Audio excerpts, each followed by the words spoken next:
PCdoB.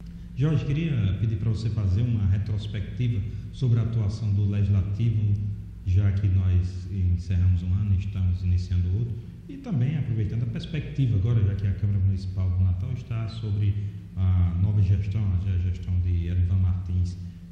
Qual o balanço que você faz do que foi produzido pela Casa Legislativa da cidade de Natal ano passado e qual a sua expectativa em relação à presidência de Edivan Martins? Tem duas maneiras de você julgar o desempenho de uma Casa Legislativa. Uma é pela matemática. Quantas leis aprovou, quantos projetos de lei, resolução, decreto legislativo. Desse ponto de vista, saiu bem a Casa.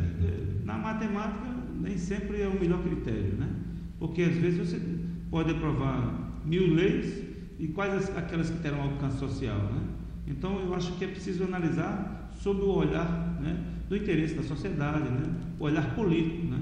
No sentido de você identificar a sintonia daquela casa com os anseios do povo e não com compromisso com meia dúzia de pessoas, né? Então, nesse sentido, a Câmara ela teve uma grande produção legislativa do ponto de vista numérico, né, quantitativo, mas em alguns momentos nós tivemos assim certos retrocessos, né?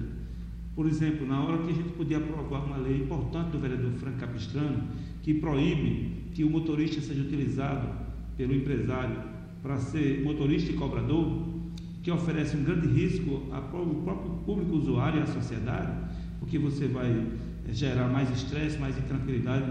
O cara que está dirigindo um ônibus lotado de pessoas, né, tem que parar para passar troco, né? Então tudo isso.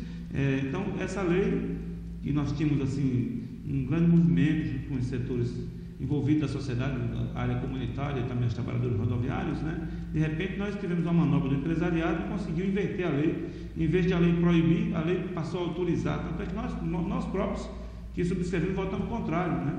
Então momentos como esse, essa elaboração do orçamento, momentos como esse deixam a desejar, né? A elaboração do orçamento, nós tivemos assim a pretensão de aprovar uma emenda, né, entre outras emendas apresentadas, uma que envolvia o plano de cargo e salário dos servidores da Câmara, que está devendo até hoje, né, essa implantação, e não passou, uma outra que tratava do remanejamento de 3 milhões de reais da publicidade para a saúde. Olha, veja só. Isso aí a prefeita Micarla vetou. A nossa lei, que nós aprovamos em 2010, final de novembro, que tirava o foco da propaganda oficial, o foco da pessoa, né? Tirava, por exemplo, a propaganda oficial não pode ser calcada no foco à personalidade, no culto à personalidade, né? Na autopromoção, sim, na instituição, no caso, a prefeitura da cidade, os símbolos, as cores, o hino, a bandeira, enfim. Mas fica muito focado na pessoa do gestor, as cores da simbologia daquela publicidade de Micarla, de Carlos Eduardo, de Vilma, de Garibaldi, enfim. Então, nossa lei tinha essa pretensão. E aprovada por unanimidade, a prefeita vetou e será apreciado o veto. Mas, guardando sintonia com essa questão, nós também tentamos aprovar uma emenda ao orçamento para 2011, tirando de quase 14 milhões destinados para a publicidade, 13,7 milhões. A gente estava tentando deslocar 3 milhões para a saúde, para ações emergenciais de saúde, como tinha essa pretensão o Ministério Público em 2010. Quando o orçamento de 2010 para a publicidade era 11,5 milhões, o Ministério Público tentou remanejar, através de uma ação civil pública, 3 milhões para a saúde. Se 3 milhões era um número razoável em 11,5 milhões, imagine 13,7. Então, nós, utilizando o mesmo critério, nós apresentamos essa emenda e, infelizmente, não foi aprovada. Então, é um balanço que tem duas vertentes, né? O balanço de uma grande quantidade de proposituras aprovadas, mas também o balanço de que muita coisa deixou de ser feita. Se do ponto de vista do alcance social, eu acho que poderia ter avançado mais, né? E em relação ao mandato agora de Edivan Martins, você vê com mais possibilidade de ocorrer esses avanços? Olha, pela própria origem do parlamentar Edivan, né, se consolidou no parlamento como uma pessoa do diálogo, né? Então a equipe que ele coordena na nova mesa diretora tem tudo para fazer um grande trabalho e nós fazemos votos que isso aí realmente se verifique em 2011 e 2012, né? Então eu acho que a Câmara pode retomar, né, a sua interlocução com a sociedade que infelizmente ela perdeu nos últimos 3 a 4 anos, né? Então eu acho que, por exemplo, o Fórum da Cidade, que é uma resolução que nós aprovamos desde 2002, tem 8 anos, sequer foi implementado até agora. No nosso primeiro mandato, para debater grandes temas, uma vez por mês ou uma vez por quinzena, você debater temas palpitantes na sociedade, temas recorrentes que venham contribuir para elevar o nível de debate, como acontece com a Assembleia Legislativa, com o Centro de Estudos e Debates, né? Quer fazer por fora da cidade. O presidente Edivan deu uma entrevista na revista FOL, onde ele registrou que quer retomar isso. Pois é, a gente conversou durante a própria campanha, né, do vereador Edivan, né, para a mesa diretora, nós colocamos alguns postulados, uma nova relação com o servidor público, né, ouvir o sindicato, né, ouvir os trabalhadores, os servidores, né, que são peça fundamental no processo de construção dos mandatos, né, de desempenho da própria casa como um todo, como instituição, né, essa questão de você aproximar a Câmara da sociedade, né, tendo esses postulados. Eu acho que o vereador também passou por uma experiência importante do Parlamento Comum, quando nós fomos ausentes da Câmara de 2005 a 2008, né? E como presidente ele também tem essa sensibilidade da visão integrada, inclusive na elaboração daquele plano estratégico de desenvolvimento sustentável que a doutora Tânia Bacelar e o professor Livramento elaboraram, coordenaram esse processo. O vereador Edivan teve uma participação efetiva como presidente do Parlamento Comum.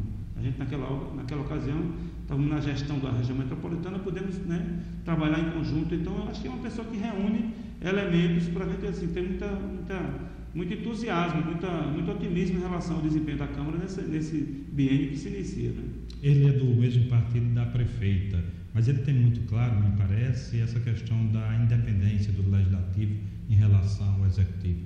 Olha, a leitura que eu fiz, o vereador Edivan, no seu perfil, é uma pessoa que sempre atuou de forma pluripartidária, assim, buscando construir unidades, assim, para além de um partido, né? Então, acho que vai prevalecer essa sua experiência também para responder os desafios colocados agora.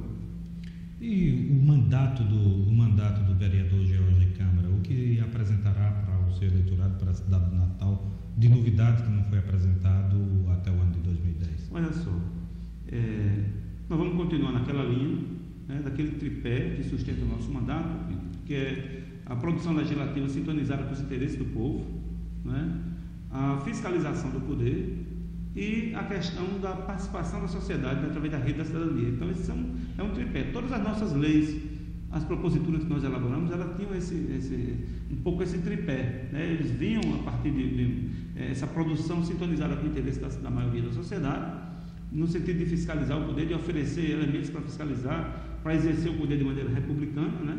E também estimulando a participação social, que a gente precisa nos reeducarmos para a participação política, né? Às vezes o bom eleitor, convencionalmente, é aquele que vota, mas fiscaliza e daqui a 4 anos vai cobrar. Mas você pode ter uma cobrança permanente, né? Do dia a dia, do cotidiano, que possibilita você não esperar 4 anos para depois julgar se a pessoa fez um bom trabalho ou não. Então a gente estabelece essa relação com a rede da cidadania que permite essa interação permanente do eleitor, né? Porque o mandato é um cargo de representação. Então a gente entende, essa é uma criação do nosso partido, do PCdoB, e nós estamos buscando caminhar nessa direção. Agora, tem muitas leis que nós aprovamos desde o primeiro mandato, a CIPAV, que é a Comissão Interna de Prevenção de Acidente e de Violência nas Escolas, Jornal nas Escolas, né? A questão da notificação compulsória da violência contra a mulher, uma série de leis que nós temos que já foram aprovadas há 8 anos, 7 anos, 9 anos, desde o primeiro mandato e que não foram ainda implementadas. Então, há um esforço no sentido de implementá-las, né? Parcerias, né? Então, e essa visão também metropolitana. A questão da Copa do Mundo. Me parece que é uma dificuldade dos parlamentares e até de alguns prefeitos compreender que eles estão integrados dentro dessa questão metropolitana. Alguns, pelo que eu percebo, não conseguem ver além das fronteiras do seu município. Como é que tem sido, eu não sei se o senhor concorda, essa é a visão do repórter, que às vezes é mais crítica do que deve ser ou não sei. Mas o fato é que às vezes eu percebo isso, que tem parlamentares que não entenderam que vários problemas, como da água, do lixo e tantos outros, o municipalismo, o bairrismo em si, fechado em si próprio, não responde. Olha, eu concordo inteiramente com a sua formulação. Veja só, eu sou um municipalista. Eu acho que cuida melhor do seu jardim. Quem cuida melhor da sua casa é você. Quem cuida melhor do seu quintal, do seu jardim, de sua sala é você.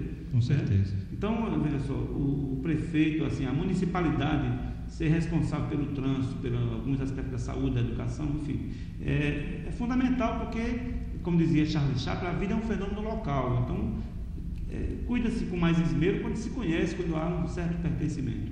Isso é uma formulação, mas não pode ser exacerbada. porque precisa ser relativizado. Se você absolutiza essa afirmação, você inviabiliza a gestão. Como é que você vai ter 10 aterros sanitários na Grande Natal, um para Monte Alegre, um para Veracruz, um para Macaí? Não, é preciso ter também, buscar as formas de trabalhar de maneira articulada naquilo que você não pode resolver sozinho. Porque, de repente, você tem o que era novidade em Natal, em matéria de transporte urbano, de trânsito, de tráfego, de mobilidade. Era um terminal de integração na Solidade 1. Esse terminal de integração hoje tem que estar em Extremóis, tem que estar em Seramirim, tem que estar em São Gonçalo, porque a cidade se metropolizou. Esse fato social, metropolização, ele chegou, queiramos nós ou não. Então, não só o legislador, mas o gestor também não está habituado a entender esse grande desafio que nós temos. O bom prefeito não é o que tira a fábrica de Macaíba, leva para São Gonçalo, porque de repente, por não ter emprego em Macaíba, porque perdeu a fábrica, aquele delinquente de Macaíba vai assaltar aonde? Aonde tem a geração da riqueza. Então, é preciso a gente ser feliz em conjunto, a gente contribuir para a região crescer. Então, por essa razão, nós entendemos que cumprir bem as funções públicas de interesse comum, como diz o artigo 25, parágrafo 3º da Constituição, né, é justamente atender a esse desafio da gestão compartilhada e legislar também, tendo claro esse desafio colocado.